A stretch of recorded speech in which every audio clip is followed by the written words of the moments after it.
Hey guys, this is FP Tips and welcome back to the Fantasy Premier League video here on my channel. In this video, I'll be analyzing Game Week 1 and we'll be discussing my strategy for Game Week 2. If you're new to the channel and like our content, do subscribe to the channel to get notified for the future videos. Without any further delay, let's get started. This week, we had a decent overall game week with a score of 83 points. In goal, McCarthy from Southampton provided only 2 points as a result of a Zaha goal. McCarthy was one save away from the save point.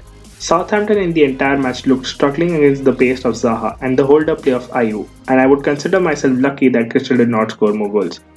Southampton considered the fourth highest big chances by any team in the game week. Although Kyle Walker-Peters showed great signs of being a very good prospect. He was the only decent player from the Southampton defense probably to be owned and looked very attacking. He had no shots on or off target, but had 3 beautiful crosses put in, out of which at least one should have been scored. Next in defense we have Dyer, who gave us 2 points. A typical sloppy performance by Tottenham, especially in the second half. The only good thing about this defense was that it does have potential to keep clean sheets in the future games. Also, Dyer was in the box during set pieces, but he had no significant presence there as well. At 5 million, Rob Holding and Gabriel look like much better assets to be owned. Moving on, we have Justin, who provided us with 9 points, keeping a clean sheet and also providing us with a surprise assist for the third goal. Even with the yellow card, Justin managed to get a bonus point. The Leicester defense did not look very convincing, but I'll take those 9 points happily. The defense struggled against the West Brom side, and against big sides we could expect them to leak some goals. Justin in the left back role does not look permanent, as Leicester are still searching for a left back in the transfer market, but until then we can see him starting at that position. And lastly in defense we have Robertson. As expected, Leeds United scored and Robertson could not keep a clean sheet, but Robertson still managed to provide an assist. A very important takeaway from the game was that Robertson was on set piece more than Trent. This could be because of the lack of team practice, but if this continues, it certainly makes Robertson a better asset to be owned. The Liverpool defense overall looked a bit unsettled, conceding goals on the counter and through long balls. In the upcoming games, I don't see them keeping a lot of clean sheets, but Robertson looks good as an asset to hold on to his attacking prospect. Coming to the midfield, we have AUBAMEYANG, who scored 7 points, scoring 1 goal.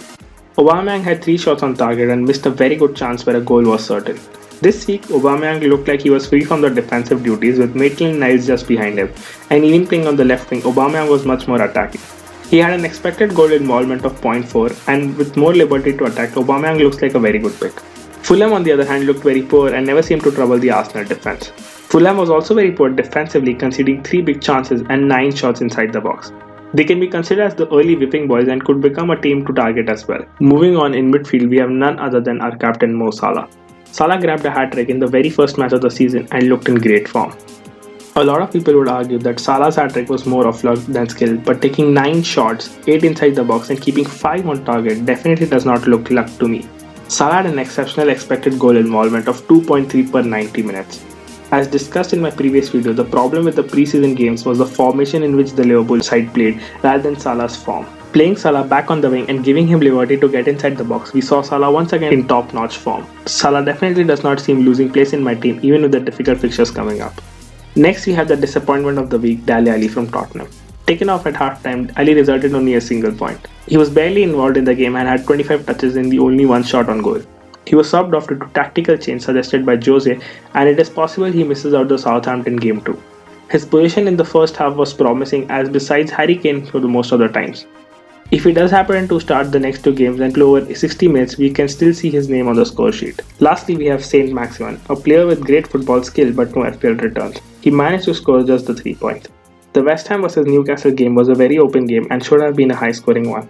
The West Ham defense was open for most of the game and Newcastle should have scored more.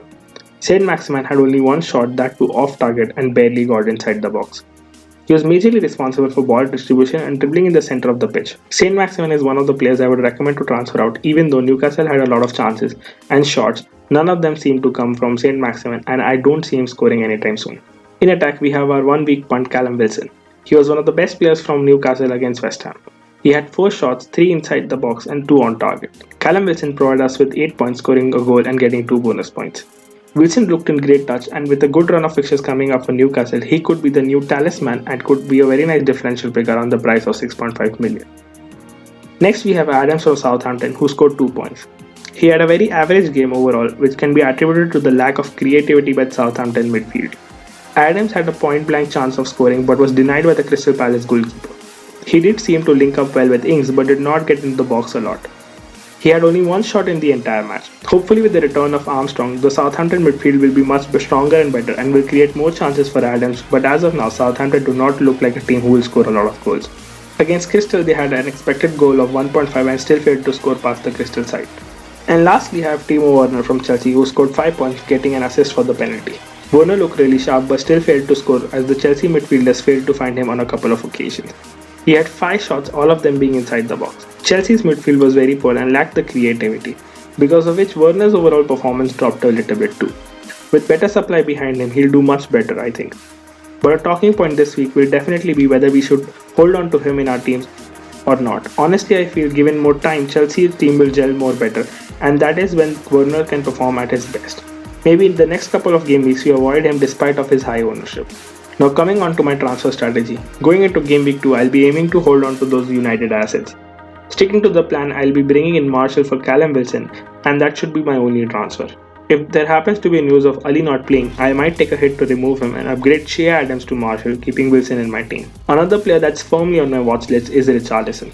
I feel his performance against Tottenham is hard to ignore given the run of fixtures. Richarlison had 7 shots, 5 inside the box and 2 big chances in the game. The gameplay of Everton will definitely support him against the West Brom side, and he could be a very valuable transfer. We'll be taking a late call on him as it will be requiring a hit to bring him in. That brings us to the end of the video. Let me know what strategy you guys are opting for game week 2. Also, this is not the only strategy you can have, so feel free to make your own strategy and let me know if you disagree or agree with anything I've said in the comment section. Also, make sure you follow us on Instagram. We post captain picks, player comparison, stats like expected goals, shot in the box, injury updates and much more. And subscribe if you haven't already, and make sure you hit the bell icon to never miss an update from FPL Tips. See you guys on the midweek stream. Until then, this is FPL Tips signing off. Cheers.